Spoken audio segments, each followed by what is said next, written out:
కూటమి ప్రభుత్వం ప్రతి ఒక్కరి ప్రాణం విలువైనదిగా భావిస్తుందని వైద్యారోగ్య శాఖ మంత్రి సత్యకుమార్ అన్నారు. ఆసుపత్రుల ఉన్నతీకరణపై అసెంబ్లీలో సభ్యులు అడిగిన ప్రశ్నలకు ఆయన సమాధానమిచ్చారు. ఆళ్లగడ్డ, వాయిల్పాడు, కోవూరులలో 50 బెడ్ల ఆసుపత్రులను 100 బెడ్లకు మార్చాలని ఎమ్మెల్యేలు కోరారు. ఎమ్మెల్యేలు జ్యోతుల నెహ్రూ, యార్లగడ్డ వెంకట్రావు కూడా తమ నియోజకవర్గాల్లో యాక్సిడెంట్లు ఎక్కువగా జరుగుతున్నాయని మంత్రి దృష్టికి తీసుకొచ్చారు. ఎమ్మెల్యేల ప్రతిపాదనలను సీఎం దృష్టికి తీసుకెళ్తామని సత్యకుమార్ తెలిపారు.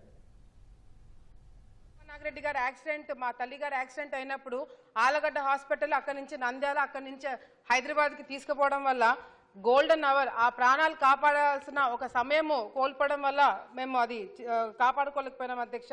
3 సంవత్సరాల లోపలనే ఉమా నాగిరెడ్డి గారికి కూడా అదే విధంగా హార్ట్ అటాక్ వచ్చినప్పుడు మళ్ళీ ఆయనని నంద్యాలకు షిఫ్ట్ చేసి ఎక్విప్మెంట్స్ లేకపోవడం వల్ల నంద్యాలకు షిఫ్ట్ చేసి అక్కడి నుంచి కూడా హైదరాబాద్ షిఫ్ట్ చేసే లోపల ఆయన చనిపోవడం జరిగింది అధ్యక్ష. ఒకవేళ 100 బెడెడ్ హాస్పిటల్ ఆలగడ్డకి రావడము ఒకవేళ లేట్ అయితే అట్లీస్ట్ ఒక ట్రామా సెంటర్ పెట్టాలని చెప్పి మేము రిక్వెస్ట్ చేస్తున్నాం అధ్యక్ష. కొవ్వూరుని 100 పడకలు కాదు జిల్లా హాస్పిటల్ చేయవలసిన అవసరం ఉందని చెప్పని కూడా గౌరవ కలెక్టర్ గారు కూడా ఆ రోజు కలెక్టర్ కాన్ఫరెన్స్ కూడా చెప్పడం జరిగింది అధ్యక్ష. కొవ్వూరు నియోజకవర్గంలో ఉన్న 50 పడకల హాస్పిటల్ ని అప్గ్రేడ్ చేయాలని 100 పడకల హాస్పిటల్ గా మీ ద్వారా మంత్రి గారికి విన్నవించుకుంటున్నాను అధ్యక్ష. 100 బెడ్, వాయిల్పాడ్ 100 బెడ్ ఇచ్చారు.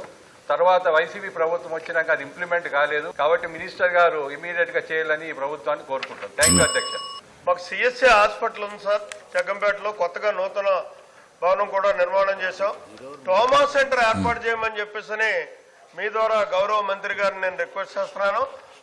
ప్రతి సంవత్సరం 125 యాక్సిడెంట్స్ అవుతుంది. ట్రామా సెంటర్ ఒకటి కావాలి అధ్యక్ష. 30 బెడ్ 50 బెడ్ అప్గ్రేడ్ చేయమంటే అవట్లేదు అధ్యక్ష. 39 ప్రతిపాదనలు కూడా ప్రభుత్వం దృష్టికి వచ్చాయి. వీటిని కూడా ఆర్థిక శాఖ ముందు ఉంచడం జరిగింది. అదేవిధంగా గౌరవ ముఖ్యమంత్రి గారి కూడా దృష్టికి కూడా తీసుకెళ్ళడం జరుగుతుంది. ఇప్పటికే కొన్ని విషయాల్లో గన్నవరము ప్రతిపాదన కూడా దీంట్లో ఉంది, కోవూరు ప్రతిపాదన కూడా దీంట్లో ఉంది, నెల్లూరు కోవూరు ప్రతిపాదన ఉంది, అదేవిధంగా గోదావరి జిల్లా ప్రతిపాదన కూడా దీంట్లో ఉంది అధ్యక్ష. అదేవిధంగా ట్రామా సెంటర్ల గురించి అడిగారు. కేంద్ర ప్రభుత్వం ఇటీవల బడ్జెట్లో ప్రతి 100 కిలోమీటర్లకి ఒక ట్రామా సెంటర్ను నిర్మించాలని ఒక ప్రతిపాదన చేసింది అధ్యక్ష.